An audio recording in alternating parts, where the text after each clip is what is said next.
All righty. We are live. Okay. Howdy, howdy. I feel like we're barely hanging on I know. every time. We made it on.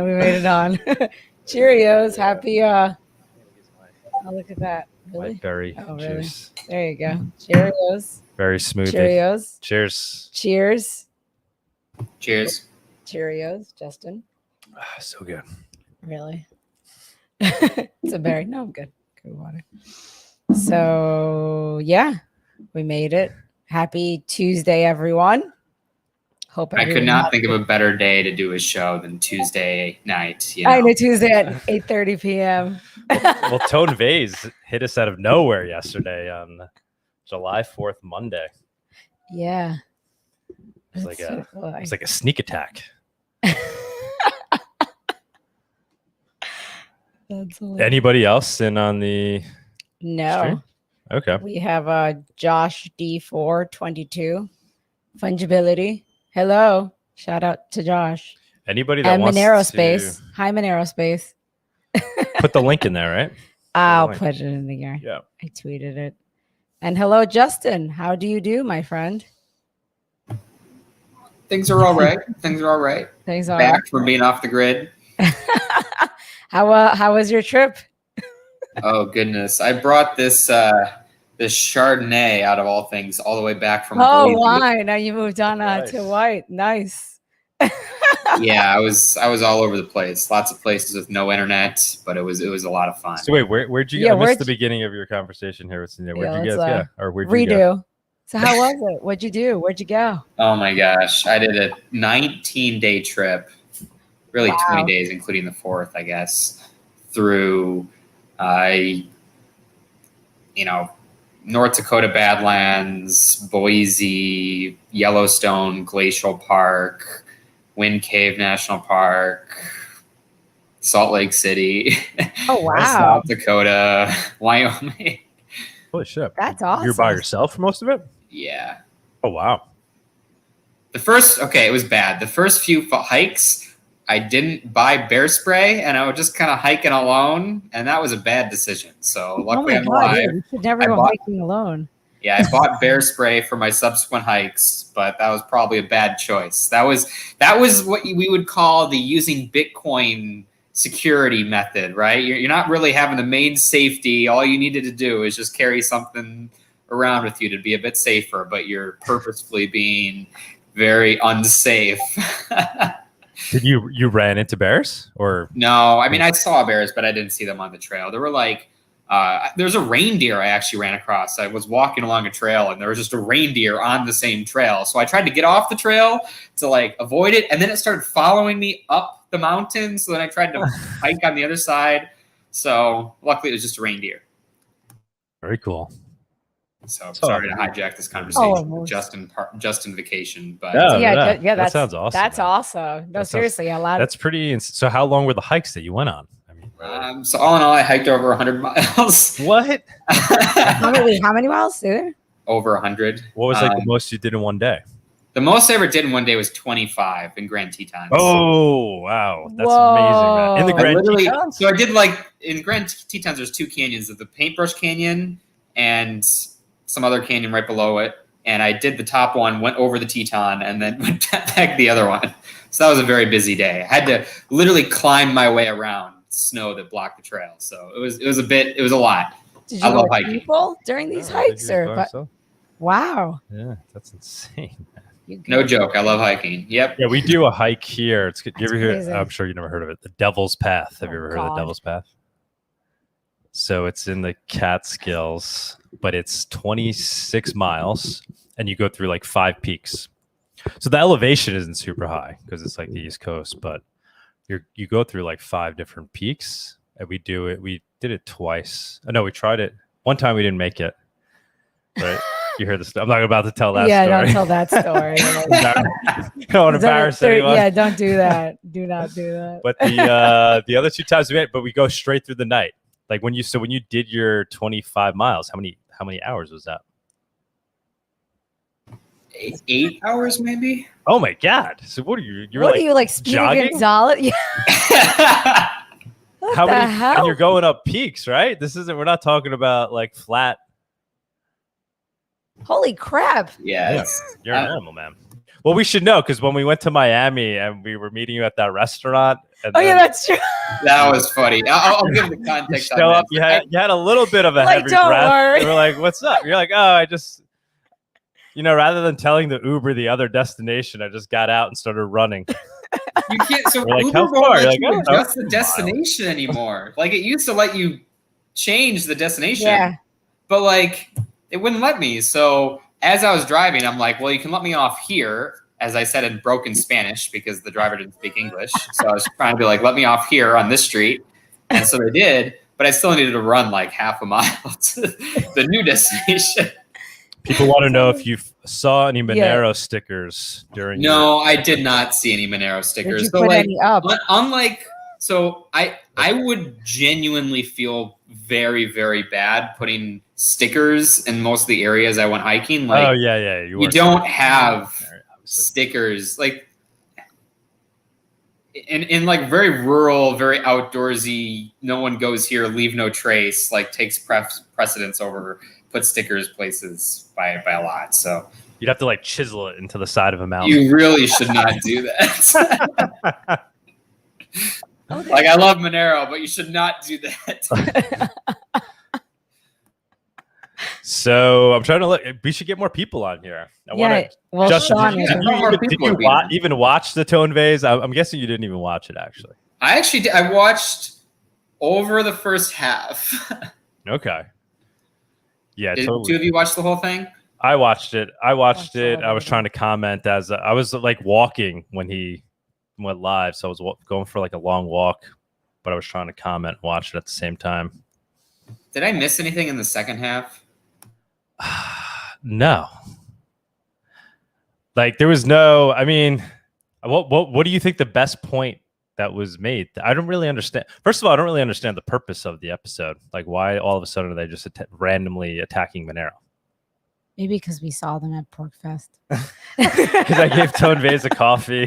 He gave him a free. He's like, those damn Monero people. So it's all your fault for seeing him at PorkFest? Yeah, that was all. We had a great. We saw it was all very cordial. Yeah, right? it was all fine. Yeah, that was Bam, fine. he went on the attack. Yeah, it was kind of random. How did PorkFest go? Have you had I know I missed at least one Monerotopia. Did you already talk about this? Yeah, we talked about it last time. Yeah, no, it was amazing. We had a great time. It was an awesome time. Yeah, we were saying next year, we want to try to round up a contingent of Monero people. There was a lot of Monero people there, like a lot of obviously people we've never met before that were very hardcore Monero. Monero was definitely on the scene there at PorkFest. So we're thinking it'd be awesome next year if we coordinate. Rounded up a bunch of people. We could have made like your a own little section village. Yeah, a lot of people accepted Monero there. It was pretty cool. Wait, really? Yeah, a lot of people. I remember us driving in. I think this is why Tone Vays got all nervous. Everybody. Well, actually, most people were talking Monero and Bcash. Yeah. Right, and Zcash? No, Bcash. No, Bcash. Bcash is big there. Monero's big there. A little Dash because we met. What's her name? The Dash girl. The one that. Justin, you know who I'm talking about? She used to do a lot of videos. And Amanda B. Johnson? Yes, Amanda B. Johnson. Yep. She's awesome. She was there. She's like the most positive person I've ever met in my life. She was really chill, really cool. So those were kind of, right? Yeah. Big on the scene. Oh, they were saying Pirate Coin was there. Of course, Pirate. You would have loved it. They basically sailed the pirate ship into the... and they had I guess anything that... We're talking about it now, so clearly it worked. Yeah, no, they're great at the PR. Apparently, they have a lot of money to spend on PR. Yeah, they had like a little theater, like a screen. They started showing Pirates of the Caribbean. Yeah, it was a little. It was pretty. It didn't really fit like the. No, it was. PorkFest. It was a little out of place almost. Yeah, but hey. I mean, it just goes to show that. You show up, you're the person who hands out Monero stickers at even a Bitcoin event or a Bitcoin meetup or whatever, and all of a sudden Monero's and privacy is the conversation everyone's talking about. So it does matter that people go to their local communities with, either copies of Mastering Monero, which I'm biased and help release that, but Monero stickers or whatever, I mean, it definitely helps. Mastering the Monero narrative change in the time. We should have brought those. We should have brought the books, right? Yeah, that would have been nice. People would have loved that there. Because people kept coming back to us. I mean, they love the coffee too. Yeah, so if you're serving good coffee, that's going to be really like, people honestly. just kept saying, "Oh, you're the Monero coffee people." So it was pretty cool. Yeah. Is there a better compliment than knowing that the Monero people know how to throw a good party and know what good coffee is? Like, you kind of cover most of your bases. Right, exactly. You do a bad job. It was pretty, yeah. It was cool. It was a lot of fun. A lot of fun. New Hampshire. Should we so Sean's saying he's having camera problems. So yeah, tell him to come on without a camera. Well, that's what I said. I was like, jump on with I did make some notes quickly about, I mean, I don't know how much we want to talk about Tone. But I feel like we have to now because we like we said we would so much. Also, maybe this becomes something that people watch after they watch that video. You know? We need to hopefully. What's that? Hopefully. I did take a look at oh goodness, one second, I'm getting a test. I thought Tone started direct messaging me, and then I realized it was actually a fake Tone Vays, but I actually didn't realize it for like the first 4 messages. Oh wow, they almost got you. They should have gotten like, give us. No, but it was like one of those basic like like trading things. But he's like, "How's your trading going?" I'm like, "Is Tone Vays taunting me right now about?" I really thought it was him. I was like, "Hi, Tone. I'm not much of a trader." And then the guy kept going, like, "Oh, wait a minute. This is a fake Tone Vays trying to sell me trading stuff." That's actually kind of funny. Fire trading signals from fake Tone Vays. I wonder if it was purposeful, like targeted against you, or if it was just coincidence that a fake Tone Vays would be reaching out to just random crypto people. Like it just kept going and going. With all that spam that takes place, I mean, do they get any customers that way? Like you see on the YouTube videos, all like, "Well, I've figured out how to make, $1 million with trading." Like, I guess it must sadly work, right? They must be. I mean, what's the cost to them spamming messages? Basically, yeah, I'm just wondering what the return is.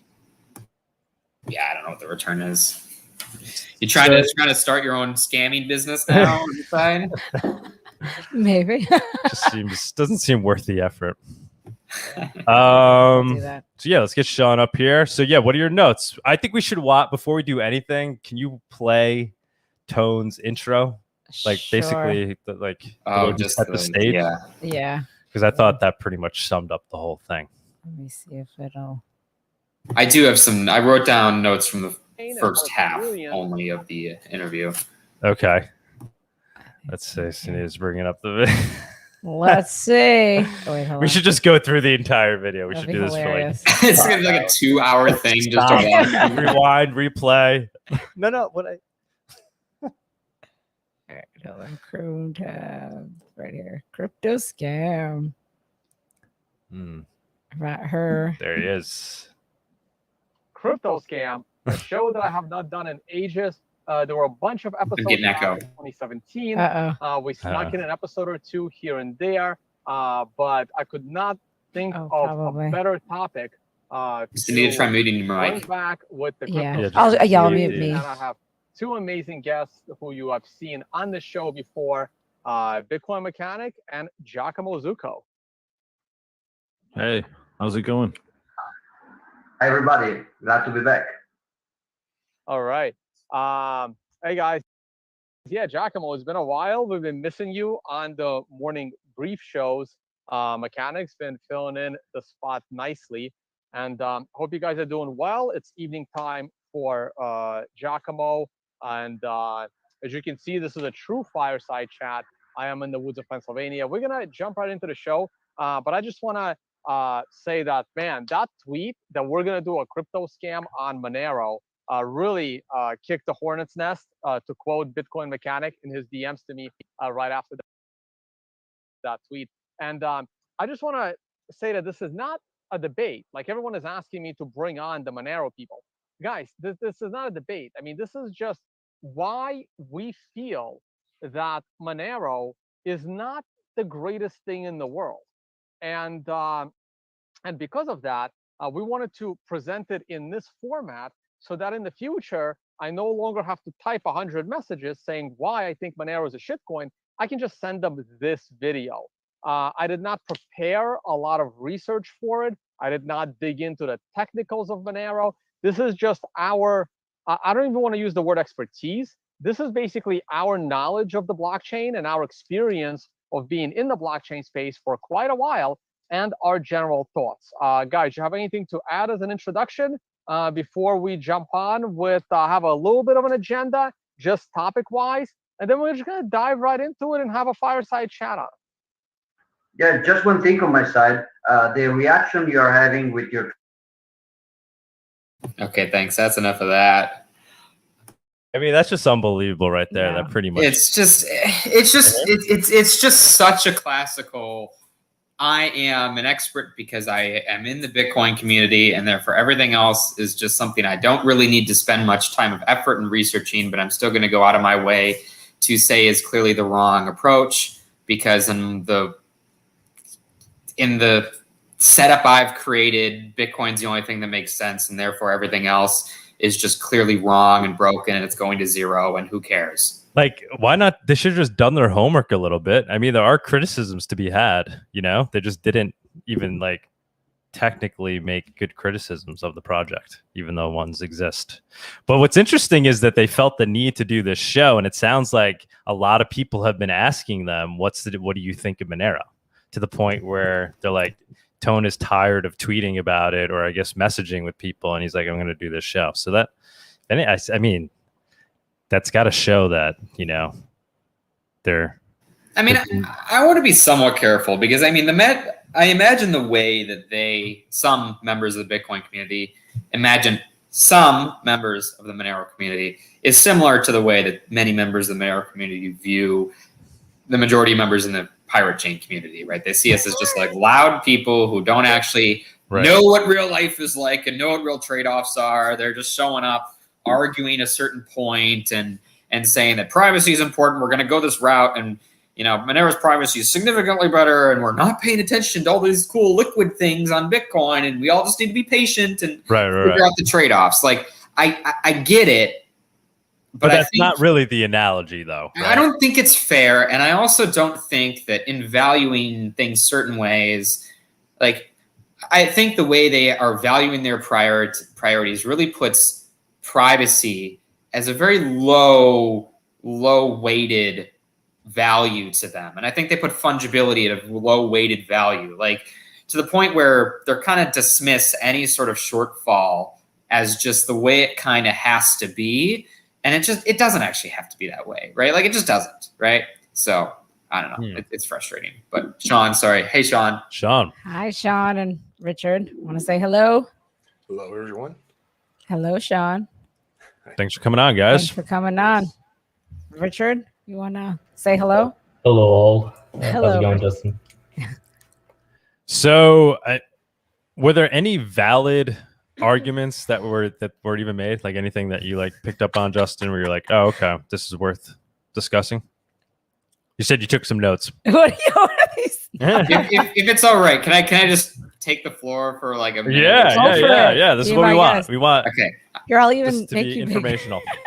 All right. So there's a few things. This is again just from like the first half of the show, but they jumped around. So I imagine my guess is they kind of came back to certain of these points in more detail. But if I miss anything, Doug, I mean, you watched the whole thing, so let me know. So the first thing I got, and these are some of the arguments they made. So they said first, they really pushed the idea that Bitcoin is more decentralized, and they sort of really pushed the idea that Fluffy Pony or some individual is the one that really controls decisions about what happens on the Monero side, and that it's very centralized, and that there's very little opposition and Monero changes and the like about what we do and why. That's one thing they really sort of drove home. Another thing they said was that in Monero, there are no ASICs. And the way they viewed this was that it was very, very bad in their view, because they sort of feel like ASICs are inevitable. So if they aren't there, that means that there's some form of, in their view, there was some, force of centralization in the way, or some force of market inefficiency by being an immature market. They said Monero is unscalable, therefore it's centralized. That's largely a point that they made. They parroted ideas that privacy is coming to Bitcoin, so you don't really need to worry about figuring out what's happening with Monero now. Like, Bitcoin will eventually address this, just you see. And they really gave the idea that CoinJoin on Liquid is an example of what would address this, so to speak. And I think at the end of the day, like if you just, I already basically said this, but I just think that they simply don't think that privacy is really important enough to justify some of the costs involved in defending it. And I think they really like overinflate the costs. Like some of us here see privacy as a very, very significant benefit. I think they see it just as a pretty minor benefit. I think that they see fungibility as a very minor benefit. So they try to weigh a lot of the, trade-offs that Monero makes. And I to some extent agree with them that they are trade-offs, but I see it as you would take this very small transaction cost and make reasonable assumptions in certain ways in order to have these huge benefits to privacy and fungibility, properties of money you would want. And I think they just see that as like, well, I don't know why someone would really go out of their way to do this or want this. And, crazy people can always still use CoinJoin is sort of what's going on in their head. So I think some of the assumptions, this is kind of me deconstructing where I think they're coming from. I think in their point of view, they really, a lot of the discussion was constructing like theory Bitcoin versus theory Monero. Like in theory, this is on like a super extracted from reality, taken to an extreme. Monero is more expensive, therefore, when taken to extreme is more unscalable, or Bitcoin, when taken to extreme, can have good privacy and these sorts of things. So I think they kind of viewed the extreme of Monero in its worst amplified and Bitcoin sort of its best amplified in ways. Not to dismiss, certainly Monero contributors do the same, where some supporters will say, Monero amplified in a good way makes Monero better. There's obviously more nuance to that, but I think that here it was kind of only goods of Bitcoin versus only bads of Monero. I think that a lot of the arguments they're discussing, for example, things like, the things I mentioned earlier, like Fluffy Pony is not actually a person that's in charge of really anything in Monero anymore, right? So like, which of the arguments that were addressed specifically speak specifically to the needs of normal people? Like, what do actually, at the end of the day, most normal people want? Are they going to talk in circles about the potential censorship resistance of Bitcoin versus Monero and the far nuanced debate topics? And what was it? Jean Cobra, whoever said that like it's hard to actually do the analysis of what is more centralized or decentralized on ASICs and Monero. They're like, it's really hard to actually have a real comparison. But then they're like, actually, Monero is obviously significantly worse, despite no ability to really do a good analysis. So like, I don't know. I don't want to speak too long here, but I did feel like they were very willing to give Bitcoin the credit, which to some extent it's deserved because it's around and it deserves more of the benefit of the doubt compared to Monero, but I think it was sort of taken too far. And I think that sort of the assumptions and Bitcoin's position about privacy, about fungibility, about what the real needs are in practice, in reality for how people actually use these networks, I think that Bitcoin was given way too many benefits of the doubt, actually. And so I can see why if you do that, you're like, well, Bitcoin's actually fine. But I just don't agree with a lot of their working assumptions. I don't agree with the way they weight the benefits of these blockchain systems and what people actually care about. And I think that like they were far too quickly to equate the idea of privacy as being equal to a decentralized system. Like, sure, these are related, but they also are very much distinct things. So whenever like they started getting into a nuanced conversation about what privacy benefits are, the vast majority of the time, they didn't really talk about the actual privacy benefits or drawbacks. They really just talked about the idea of decentralization, which, sure, this is an important trade out of a cryptocurrency, but these also are very distinct things. So they kind of like very broad brush covered privacy with decentralization, which I just think speaks to the host's misunderstanding or lack of specific understanding of in-depth privacy stuff. So sorry. I would say the topic they should have been talking about is censorship resistance and unconfiscatability, right? Like, which is, that's the reason why we want things to be decentralized. So just talking about that and then factoring privacy into that discussion And there's a lot of arguments to be made how privacy adds to the censorship resistance and the unconfiscatability of Monero, right? And then, yeah, with the decentralization, I mean, it's kind of a moot argument. Oh, not moot, but I mean, Monero is obviously working as is, and I don't see if Bitcoin can become decentralized, and in their minds it has. Why would Monero face a different reality? There's absolutely no reason why. If anything, it's more likely to maintain, become even more decentralized given RandomX and a couple of other factors. So even those I don't really get the basis of that trade-off argument they're making, because it's not really, that's not a really major trade-off that Monero has made. I think it's, has the ability to be more decentralized than Bitcoin. How decentralized it is right now, like we said, that's really impossible to measure. So I want to bring up a point too. I mean, their other major reason why apparently they needed to do this show is because they thought, or they think it's irresponsible to be out there pushing Monero and telling people to essentially use Monero, is like kind of one of the messages I heard, at least from, pretty sure it was Tone Vays, and like this idea that it's irresponsible because Monero isn't like tested, and we shouldn't be trying to push people into using Monero, and obviously as a store of value, right? They think it's completely irresponsible to use Monero as a store of value. I think our other major points. What do you guys think about that? Well, just to say something. I mean, I think they spent like the latter half of the video on just like mining, and they were thinking that Monero was GPU mined like for a good 30 minutes, right? And only to correct themselves. So in my opinion, it seemed like they were coming from a perspective just like not really knowing anything about Monero, or maybe knowing something about like the first few iterations of Monero and not really knowing about the current developments. Right, which is that clip we played in the beginning. Tone Vays basically said, like, listen, I don't really know anything, like everything about Monero, but here's my opinion on Monero. Well, why I think you definitely should never, touch it. I mean, like, okay, what? I get their point, right? Because it's easy for someone to come out in the cryptocurrency space and simply say, this is better, prove us wrong, right? Like, in general, that's something you want to try to avoid. You have groups come out here all the time on the privacy side of things. I mean, that's what's most visible on the Monero side of things, where someone forks Monero, increases the ring size by 1, and they're like, wow, it's so much more private, right? And obviously the reality is that's just not the case, right? So I think I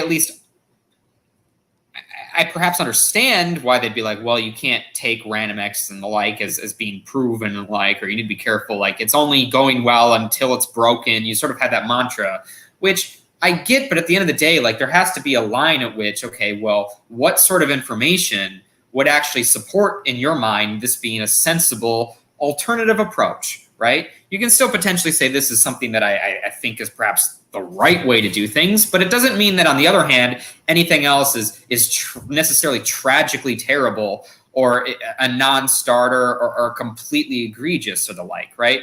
So to some extent, I hope that in the future people sort of take Monero's different design decisions as not necessarily just being like this rash approach that someone is taking by a centralized group to do this sort of thing. Like, it doesn't have to be Monero painted like in that sort of foil type of way, which a lot of people do.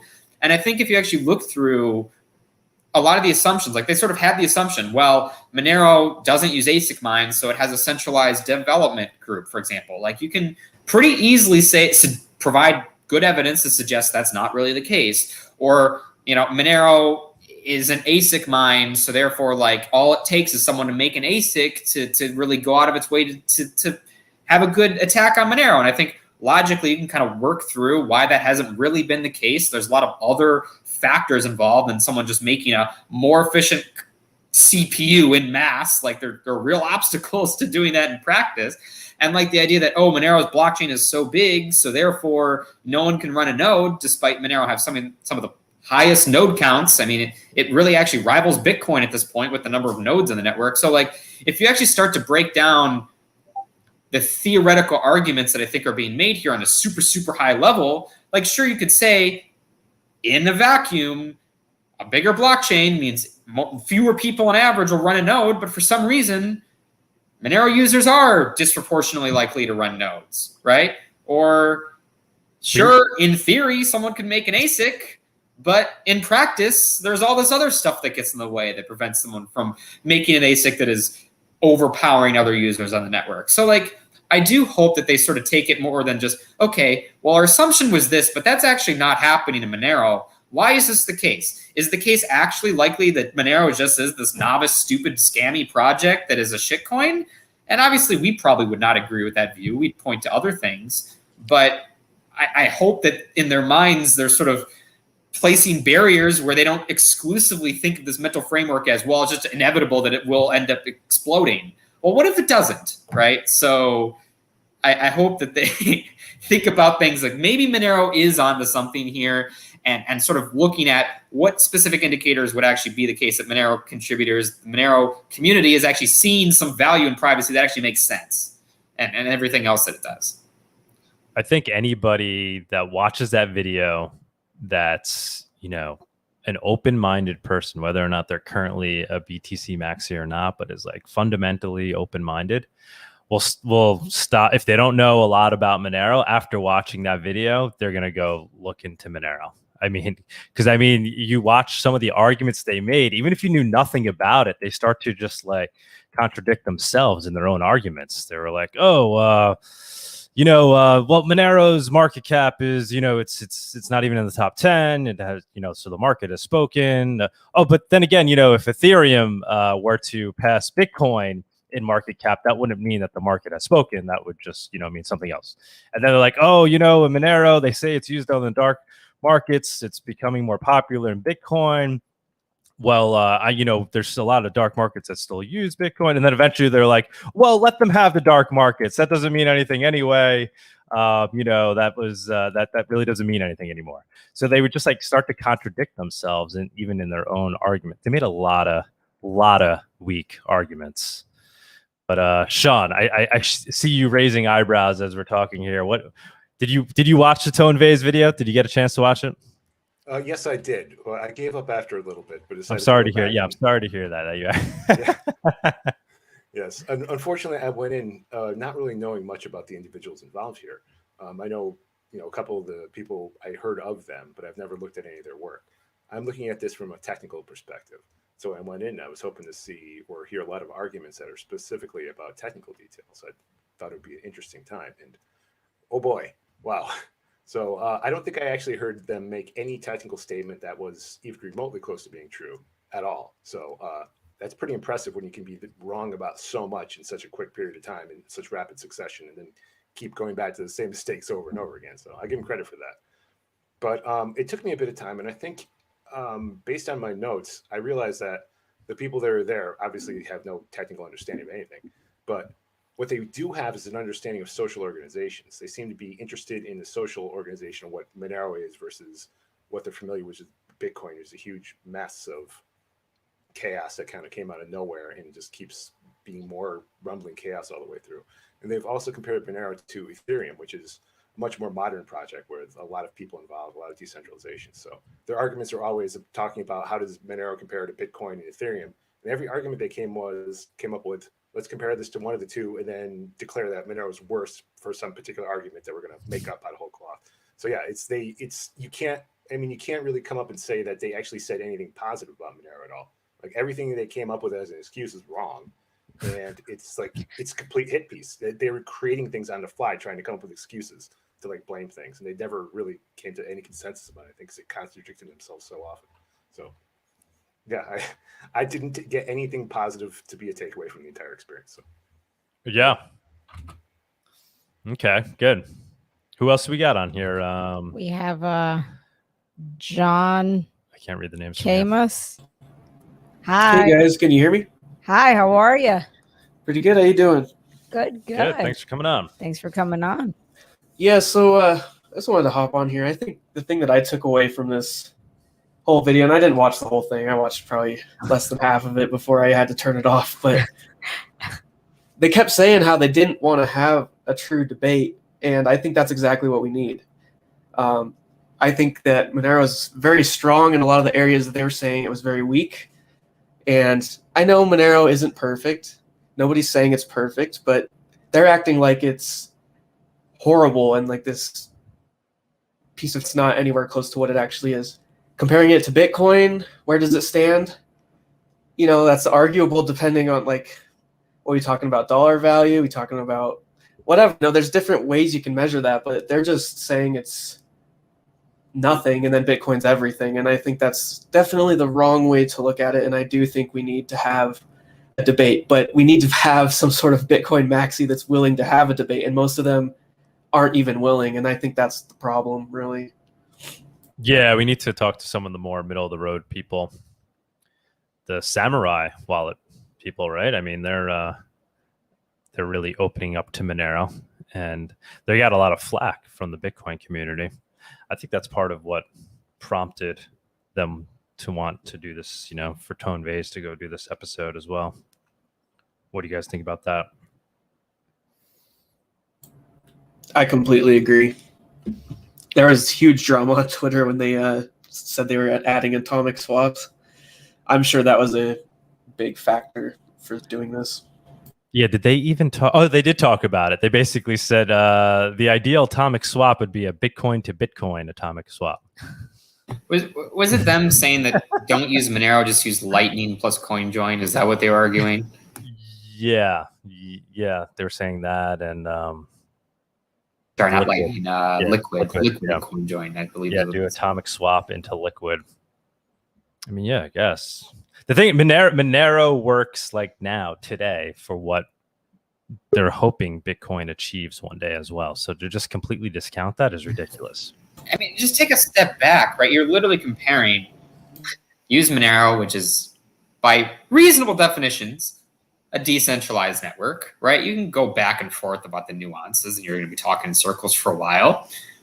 But Monero is reasonably decentralized compared to something that is explicitly federated and would still require a user to go from a transparent network to a federated network and then use a privacy feature on that federated network that's opt-in. Like, you are so many layers removed. Like, that is just simply not equivocal. Like, it just simply isn't. And for someone to think that it is, they're solely thinking about it as a user who wants to like get privacy for their transactions. They're not really thinking about it as a user that just wants to use a system that just protects their privacy out of the box, right? Or trying to design a system that prevents mass surveillance, right? Like, there are so many layers of abstraction, so many assumptions you have to make. Like, to even think that those are equivalent on a privacy scale, I think you really need to be removed from reality in terms of what users actually want.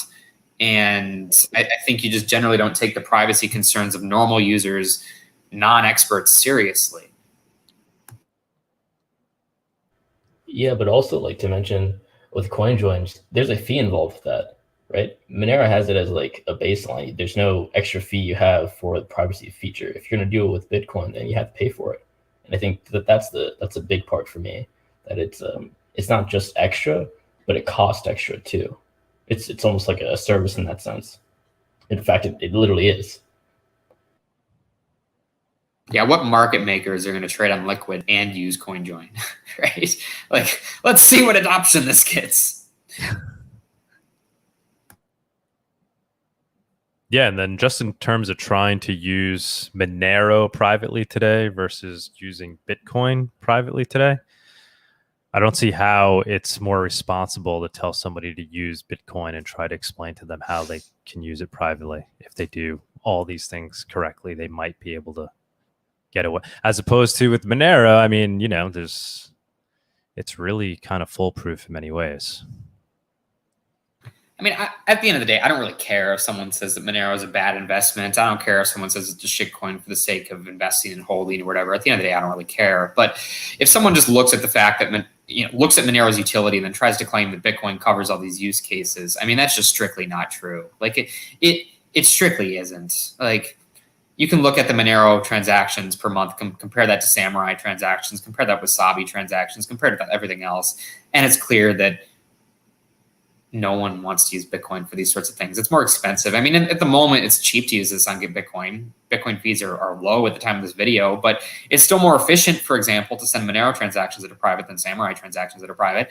And obviously, we've said that we have a good working relationship with Samurai. I love the fact that the Samurai team is outspoken about defending privacy on their network. But like at the end of the day, I think that most people would, at least in isolation, would prefer a system that by default protected the privacy against mass surveillance. So I can't speak for Samurai, but wouldn't it be great if for Samurai's sake, they hid the amounts on the Bitcoin network, right? For confidential transactions. So it's, I don't know. I forgot where I was even going to this conversation, but it's just not really the same. It's just frustrating to see these painted as sort of like, you can do this on Bitcoin problem, like Monero doesn't address any use case when like it so obviously is far more useful for, I mean, certainly transactions in the low millions of dollars. You can argue, I mean, they rightfully said that Monero is also liquidity in the several millions of dollars, but like what number of people are transacting over 10 million, 20 million, $30 million of Monero? Like, sure, then it becomes more difficult in Monero, but most people aren't doing that. Most people are just doing like small donations that they want to make. And in practice, it is far more worrisome to recommend that someone use Bitcoin for that than they do Monero, frankly, right? So another thing was Tone Vays. Well, after the show, he had then tweeted and said, I was on Monero Talk 2 years ago, and nothing has happened in the Monero except for the price going down versus Bitcoin, like completely discounting all of the progress Monero has made. So that was the icing on the cake. Nothing matters except the usual price, right, guys? number go up. Yeah, Exactly. Somebody responded. They were like, Monero has since implemented ASIC resistant random X, implemented blockchain pruning, implemented CL-SAG, Bulletproofs Plus, and Dandelion Plus, integrated Tor and I2P, implemented and conducted the first XMR BTC atomic swaps, overtaken BTC in the dark net, and for ransomware payments. I thought that, but Tone is like, yeah, but the market cap, it's gone down versus Bitcoin, so it's done. What We actually have another guest here too. Oh, okay. Omar, if you want to say hello. Hello. How's it going? How's it going? Thanks for joining us. Thanks for having the show. How'd you find us? Yeah, how'd you find us? Well, I've known about this show for a while from seeing the links being posted on Reddit, but this is the first time I've been able to actually see it live in person. Awesome, man. Do you follow Tone Vays? Did you watch the Tone Vays show? Oh, I right before this show, I watched about the first half hour, just like everyone here did, until they just couldn't stand it anymore. Yeah, and it really bothered me how he just couldn't look at the technical aspects and kept focusing on just price and just things that to me don't matter in a coin. I think us as the Monero community care a lot about the privacy tech and don't care so much about the noise around that. And yeah, he just seems to just not really care about tech, and so I just kind of had to shut it off. But that was like I hadn't watched the actual Monero's a scam video that he put up, in which the first 5 seconds he says he hadn't even looked into it. So yeah, I might have not been worth my time to even spend on it. But if you look at the Monero Talk video, I actually ended up leaving a comment, and and in retrospect, I guess that wasn't necessarily worth my time, since he doesn't care about the technical aspects or to even look into Monero in the first place. Yeah. I hear you, man. It's getting hot over here, right? Yeah. Was that thunder here, or was that somewhere else? No, that was here. Okay. Elsa's on its way. Is that what that is? Yeah. It's the storm. Who else wants to chime in here on these topics? Well, I just overwent my notes again, and it looks like there's only one statement that anybody made the entire time about usability. Like everything they said was about like what would be the long-term social aspect of the group, of the Monero community. So they were saying things like you have to have pruned nodes in third world or something like that. When that simply isn't true. This isn't that much, hardware you have to put in for a node. You can get these running on, Raspberry Pis and things like that. But there's only one technical aspect that somebody said about there could be a potential danger by using a pruned node, and that was it. That's the only thing. Everything else was specifically about number go up. So I guess there was one mention that didn't get specifics or anything, but that might have something to do with usability. But best if I know, it's just everything they said. It's all about money. They only care about the number going up. And so from that perspective, as far as I'm concerned, they're showing exactly what their interests are. They're concerned about Monero actually being successful. And when people have so much investment in, say, an existing coin, they don't like any new competitors. So they're going to know as much as they can. And since they don't have any technical understanding about anything, their only attack can be on the social concepts. And all the technical references they get are completely wrong. So yeah, no concern about usability at all. Yeah, I mean, like Justin was saying, I mean, Monero has nodes, but they also seem to suggest that they made it. I might have misinterpreted, but they were basically saying, people need to run their own full node in Monero for it to really work. Right? Weren't they trying to make that point as well? I mean, there's really no increment. I mean, there's no incremental requirements in Monero by comparison. Like if someone tries to argue it's an incremental reason to do it in Monero as opposed to Bitcoin, I think they're just looking at such like this weird picture. I didn't get that. I really don't get that argument. I think people in Monero are more likely to, and I think they actually did mention that. Like they're like, yeah, Monero users in general are just the types of users who are more likely to run their own nodes, but they don't do so because they like have to necessarily. Right. I don't know. I mean, even in the Monero community, we were so worried about the fact that people would have to use like lightweight nodes or lightweight wallets or these sorts of things, and even those scaling concerns that were brought up early in Monero's history were like, we haven't even seen those being very materialized, right? Like the idea in 2016, 2017 was that you'd be running your own node, that you would provide your own lightweight or view key. You'd provide the view key to your own node, which would then do the scanning locally and then send data to your wallet. Like that's something that we haven't even seen like the strong need to. And I'm sure that they would argue that's because of low use, which to some extent is true perhaps, but like I think largely speaks to the fact that like even then we didn't expect Monero to have as much adoption transactions as it did at this point. Like what Monero is doing now is a good growth case compared to what people would have expected many, many years ago. So even so, we're not strained, right? Like I think it just speaks to the fact that there are a lot of other variables than just, I mean, it's easy to sit down and be like, well, this is incrementally less efficient transaction, therefore it will scale literally to an infinitely horrible by comparison. Like it just doesn't make any sense. It's just, you can argue it's less efficient, but you can't, you shouldn't argue that it is literally impossible, therefore, and is therefore like, they just take it to an extreme. I don't know. It's frustrating when yes, Bitcoin does deserve more benefits of the doubt than Monero. Like it does, right? It's been around for longer, more people use it, has the adoption improve it.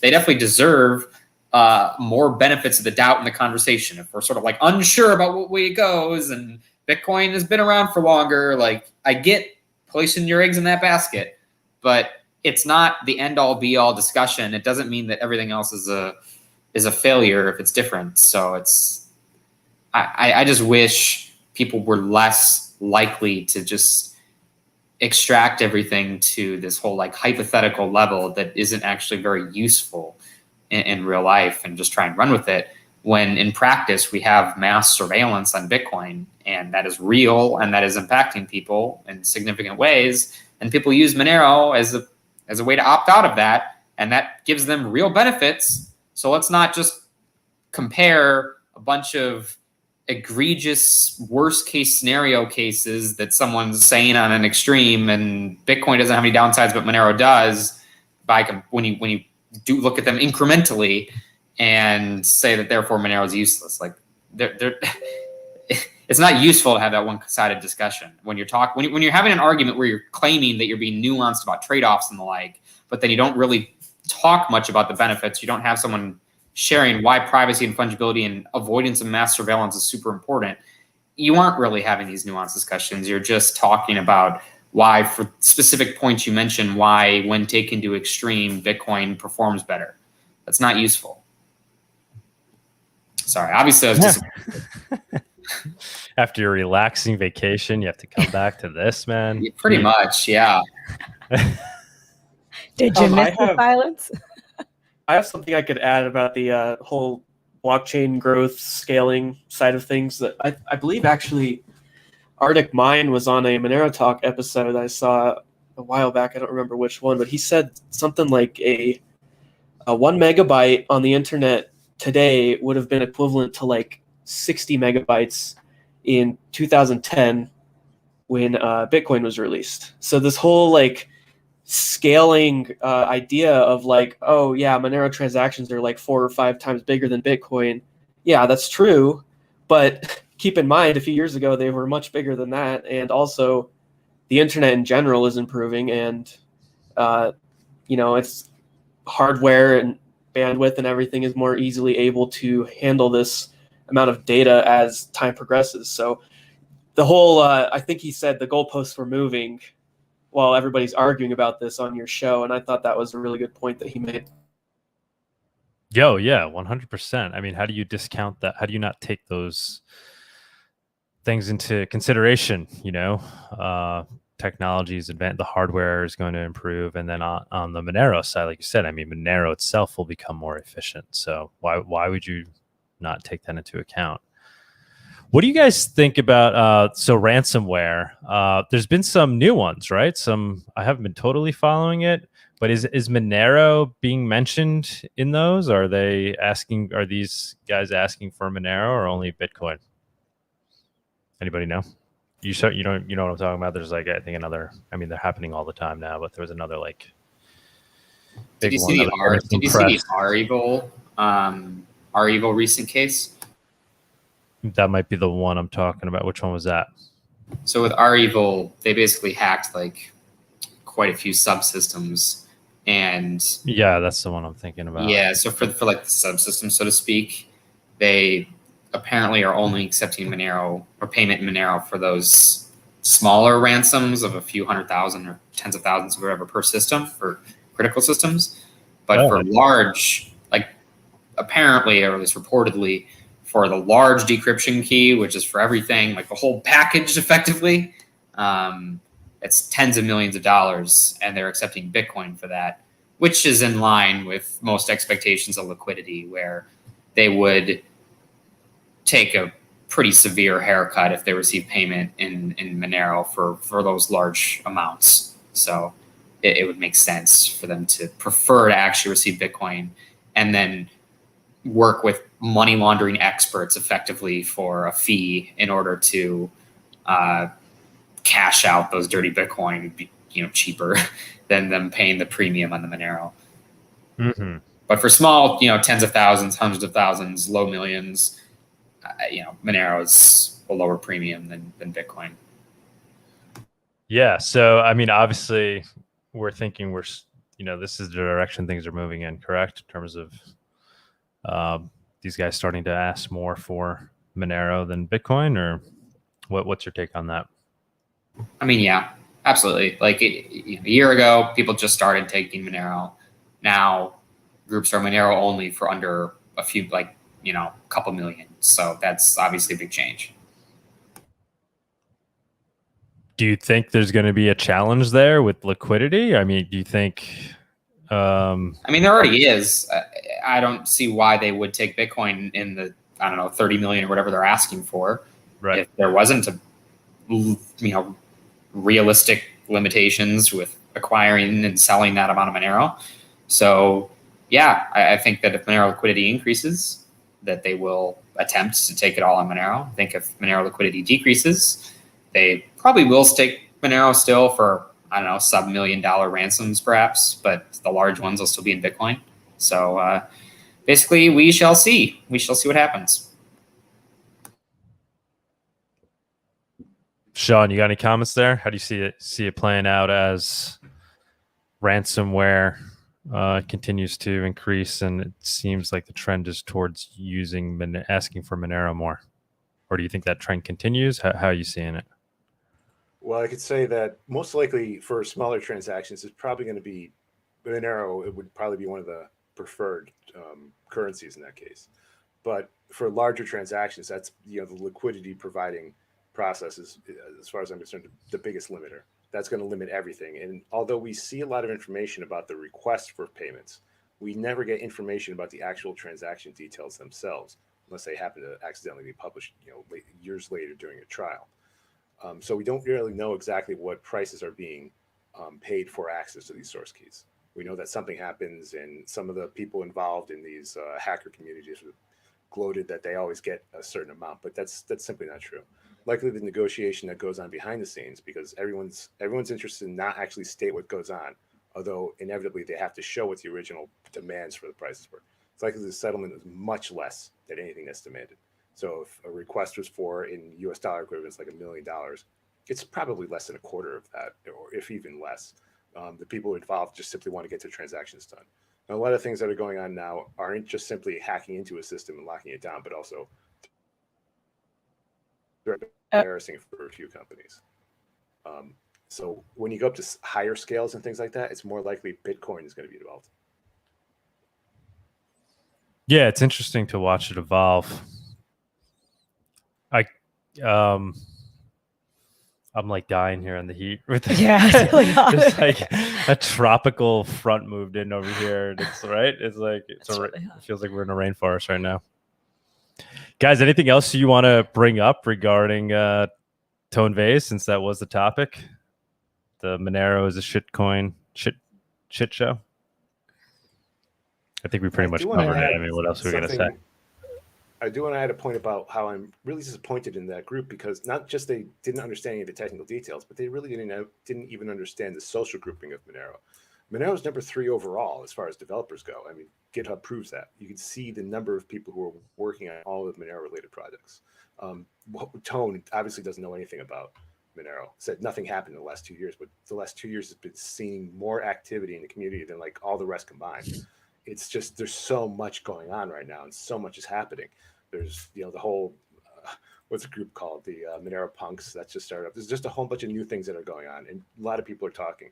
So somebody in that group, in that setting, where they're trying to analyze the social setting here, how could they be that wrong? Monero is basically as high as you can get. I mean, maybe you can say Ethereum has more actual active developers on it, but Bitcoin doesn't. We're incredibly active in that. It's just like it's intentional. They're just intentionally blind about what's going on. I mean, they straight up wouldn't have done a show about Monero if Monero was, losing relevance. So it's obviously gaining relevance, which is why they did a show about it. Like you say, I mean, every metric is up in Monero. It's use. I mean, it's up in all metrics. It's its value versus the dollar. So it's not up against Bitcoin, but everything is up, trending up. Most importantly, it's usage. But I think we butchered this. And anybody, hopefully we get some people that watch the Tone Vays show and they come watch this. But I think we gave it enough effort there. I think we gave it enough attention. Exactly. I have a very hard time believing that they were arguing in good faith. It just seemed. But yeah, they had an agenda, Yeah. right? I mean, why else would they be talking about it? We're having Samurai. I'm interviewing Samurai tomorrow, so that should be cool. What time? Because I'm doing the Monero Twitter space thing tomorrow too. Probably going to be doing that around 6 p.m. tomorrow. All right. When you're done with that, make sure you invite you and Samurai hop on the Monero Twitter space. I'll be doing that. What time does that start? I think so. I decided to start it at 2 p.m. Central, so 3 your time, in order to accommodate for as many Europeans as possible. And I'll just keep going. I don't think I'll end that soon. So that I don't know. I gotta see if I can come in, hours. because I have work, and then I run home, do the interview, and I'm actually doing it at a a family member's house where we're having a barbecue. I'm just gonna lock myself in the room for an hour. So I'm already being pretty rude there. So I don't know if I'll be able to jump on, or Franya may be joining us if that's the case. That's hilarious. No, my respect for them has only grown over the last year. Like it really has. I see them as people who do genuinely care about not just privacy on a theoretical level, but privacy in practice, which is what really matters. I think the more you look at it. So you interviewed them, right? Not too long ago. I interviewed them maybe just under a year ago, maybe. I feel like it was like earlier this year. Yeah. Maybe it was like August or September 2020. Oh wow. Okay. So yeah. You knocked some sense into them. Now they're already on that trajectory. Going into that interview, I like ahead of time, I didn't really think about Samurai much more than Wasabi. I sort of thought of them as like, this or that, flip a coin, so to speak. But going into that interview and since, they've really been the main voice defending privacy on Bitcoin, and they've kind of been alone. And sure, they're aggressive about it, but I just don't see enough users actually saying anything similar, like where you can even argue that these people are being egregious about it. I mean, sure you can, but at the end of the day, these are the only people that are saying anything significant in favor of Bitcoin's privacy. So, I mean, maybe focus on the privacy side instead of just complaining that they're doing it in a way that you don't agree with. Like, I don't know. So anyway, I will watch the interview that you have on tomorrow. Oh, thanks, man. Yeah. Anybody have anything you want me to bring up or ask them? Why I got everybody? Let me know if there's anything that comes to mind. Anything you want to ask Samurai while I get him tomorrow? I would love for you to ask, like, if I know that they don't know for sure, but I would love if they could try to estimate the amount of toxic change that users still have left over from using Samurai that they actually expect users to want to swap into Monero. I mean, there's discussions. I mean, some people are theorizing that, okay, you have all this toxic change sitting there for years, and at the time it was worth nothing, but now it's a lot, and you got all these, like, you got a bunch of theories going out, right? Okay. I would love to have their guess, like if they had to just rough ballpark estimate what this looked like, I would love to see what they would have to say. And the idea that people would want to then move that into Monero? Yeah, it's their whole plan. Like, they're not supposed to spend these on the Bitcoin network in a way that connects it with any of the other transactions. So the idea is the user swaps it for Monero, where, from then on, the transaction link is realistically broken. I mean, certainly not in every single possible case obliterated, but like, you get the idea that it's clearly good, better than Bitcoin. So that's one of the intents of the atomic swaps, as far as I understand. Anybody else? Anybody else have any Vic says, Samurai wallet question? What's Vic saying? Are they implementing Comet or Comet? Yeah, I don't know. Is that what they? That's a question. Do we know what they're going to be using? Yeah, I believe they're using the comment method, or their method. Okay. All right, guys. Yeah. Well, first and foremost, thank you to Cake Wallet for sponsoring us. Of We're course. the best, as usual. Okay. Vic is saying, it doesn't matter what time Justin's doing the show. He says go on for 12 You're doing it for hours. so long that no matter what time. He'll start at 3. He'll maybe end at 3 in the morning. May or may not be 12 hours long. What was your rec? Yeah, you did maybe 11. Yeah. What was the? I think that was as Monero hit like 500 or something, right? Or that night it probably was like 8 to 10. It was at least 8. Oh my god! I don't know how you. You should do while hiking. While hiking. Just go till you pass out. That would probably be a pretty That'll quick be a challenge for you. That's funny. Well, all right then. Vic, thanks again. Cake Wallet. Thank you. Thank you, Cake Wallet. You are the bomb diggity. And I know someone mentioned that they like the hat, our cool hat. If you want to check it out on our website, gratuitous.org. Oh, yeah. Buy some coffee. Buy some coffee too, because that's very helpful. It helps support the show. We'll be drinking some tomorrow morning. Yes, we will be. And yeah, I guess let's call it a night. Yeah, let's call it a night. We It's gotta go pretty sit in hot the AC. here. We don't have Yeah. AC in this room. But yeah, thank you guys for tuning in. Hopefully you don't mind us. Thank you, Deconstructing. Yeah, thanks, guys. I think this is good. Mission accomplished here. Hopefully, this video pops up more than Tone Vays' video. Let's do it. I'm sure. Make sure to like, subscribe to like, Monero Talk. subscribe. Yeah, follow us on Twitter, Monerotopia, and Monero Talk, and gratuitous XMR is our Twitter handle. Yeah. Just like and subscribe to our channel, please. All right, guys. Everybody have a good night. Thank you so much. Thanks for the show, guys. Ciao. Thank you guys for thanks tuning for joining in. us. Yeah, thanks to everybody the everybody that jumped on the stage. Awesome. Thank you so much. We'll see you next time. Bye-bye. Ciao.